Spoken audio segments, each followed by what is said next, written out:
Oke kawan-kawan, kembali lagi bersama kami di Pojok Sejarah, ngobrol tentang sejarah. Pada kesempatan kali ini, kita akan membahas tentang sejarah pergerakan rakyat Indonesia pada awal mula kemerdekaan di Indonesia. Kamu tahu? Budi Utomo. Saya tidak sendiri pada saat ini. Sekarang di sebelah saya ada seorang pencinta sejarah dari bumi Sumatera Selatan. Ya, perkenalkan dengan Halo guys, saya Andika. Hari ini sebagai narasumber di podcast Pojok Sejarah. Nah, seperti yang kita ketahui nih Bapak Andika ya, bahwa Budi Utomo itu adalah tonggak penggerak awal dari masa kemerdekaan. Ya. Ya, itu seperti apa sih Budi Utomo ini menurut Bapak itu? Oke, Mas Ferry. Bahwasanya Budi Utomo itu di masa abad 20 itu, mereka fokus pada dunia pendidikan dan budaya, Mas Ferry. Oh, fokus kepada pendidikan ya Pak? Ya, pendidikan dan budaya. Nah, ini menarik teman-teman. Budi Utomo itu ya terkenal dengan fokusnya pada pendidikan dan kebudayaan. Iya. Mengapa mereka memilih pendekatan ini? Dan bukan langsung berjuang untuk kemerdekaan gitu Pak? Nah, di abad ke-20 itu, Mas Ferry, itu kita dikenal dengan zaman kolonial, Mas Ferry. Budi Utomo kenapa memilih lebih fokus pada dunia pendidikan? Karena mereka yakin dengan adanya fokus dunia pendidikan, mereka bisa memberikan menceritakan kehidupan bangsa. Supaya mereka tahu bahwa kolonial itu salah.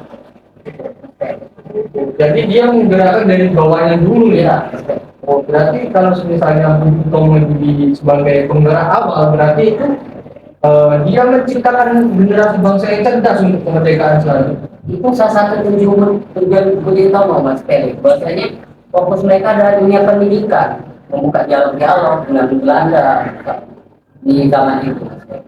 Nah ini ya perlu diingat-ingat ya teman-teman, bahwa perjuangan kemerdekaan Indonesia itu tidak hanya melalui perjuangan secara perang, bisa juga dengan cara politik atau berpendidikan.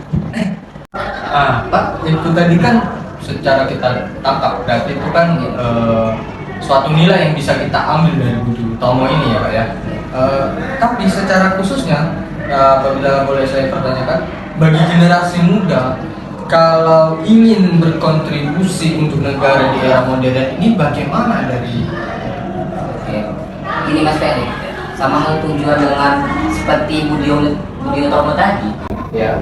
tentang dunia pendidikan dan budaya.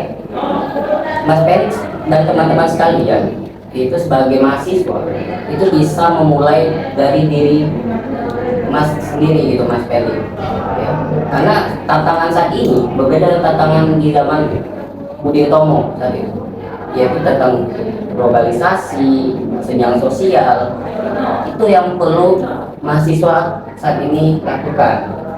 Mulai kita jauhkan senjang sosial, karena ya Budi Utomo tadi itu berjuang untuk fokus pendidikan, budaya, khususnya rakyat-rakyat saat itu. Oke baik, terima kasih Bapak ya. Nah, jadi itu ingat kawan-kawan yang ingin berkontribusi pada negara ini, jangan hanya tidur Anda ya. Ingat sejarah ya. Oke, sebelum kita menutup nih, Pak Andika ada pesan-pesan nggak untuk generasi muda yang menonton video ini? Tentu saja Mas Felix, ada pesan untuk generasi muda, khususnya Mas Felix sebagai mahasiswa. Bahwasanya perjuangan para pahlawan, khususnya Budi Utomo, itu perlu kita pelajari dan kita ingat bahwasanya pendidikan adalah fokus utama untuk membangun generasi di masa depan. Oke, terima kasih Pak Andika ya. Ingat kawan-kawan, jas merah. Jangan sekali-sekali melupakan sejarah. Baik, terima kasih Bapak Andika telah datang. Sama-sama Mas Felix. Ya.